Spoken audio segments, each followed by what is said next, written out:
Are preparing just as hard for Friday night's contest. For 34 years, Percy Hall has been directing the Tigers of Mansfield Senior High as they add to the fun of those fall evenings. What you're used to seeing on a typical fall evening during football season is this: a finely orchestrated, finely choreographed marching band like the Mansfield Senior High Tigers. But during the week leading up to the game, you might see this, or maybe even this. And while Coach Steve Gilbert is preparing his troops for the upcoming contest, band director Percy Hall is doing the same. I certainly do, and I know the students work very hard too, although they really don't put in the hours of practice that the team does. I certainly don't want to take that away. I mean the hours of practice after school together, because we do most of our work on school time. I feel that that's very important because that's the way that the band members can also participate in other athletic teams. They play soccer, they play tennis, golf, cross country, and many of them have jobs, and I don't want to deprive them of that part of their life. Some bands are strictly extracurricular and rehearse after school, and that's fine too, but we don't choose to do that. If you choose to do that, then the students have to choose whether they're going to be in athletics or job or band, and maybe that's one reason we have such a large band. We do have one Wednesday night practice, and a number of students can't come. I would say 25 to 30% of the students find it difficult to come. Those that have jobs can maybe only get off one night a week, and that's the game night. We'd rather have them get off for the game than for the practice. For the past 34 years, Hall has been the maestro the marching Tigers have looked to, working alongside our assistants Charles Bradley and Larry Kramer. But when it comes to the choreography, he leans on the kids for help. We used to be strictly a military band many years ago, and we have a different clientele in our schools now, a different type of students, and they see the videos all the time on television of all of the kinds of dances and so forth.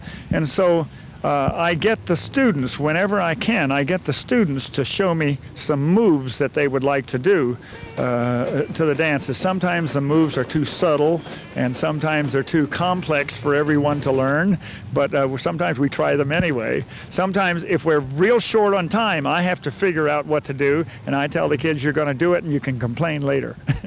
One of the special problems Hall and his staff encounters is preparing for a string of home games.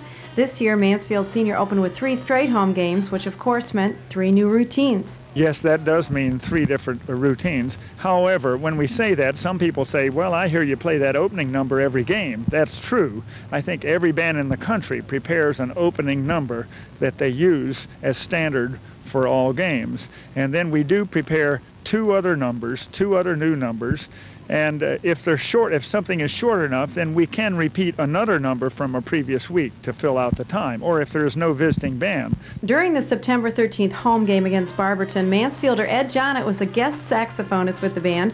One of the band's numbers included Play That Funky Music, a hit from the 70s, and Jonnett played on the original version of that song. I play dances, and Steve Brown happened to play a dance engagement with me, and he's a former assistant of mine here and a former band director in other schools in the area.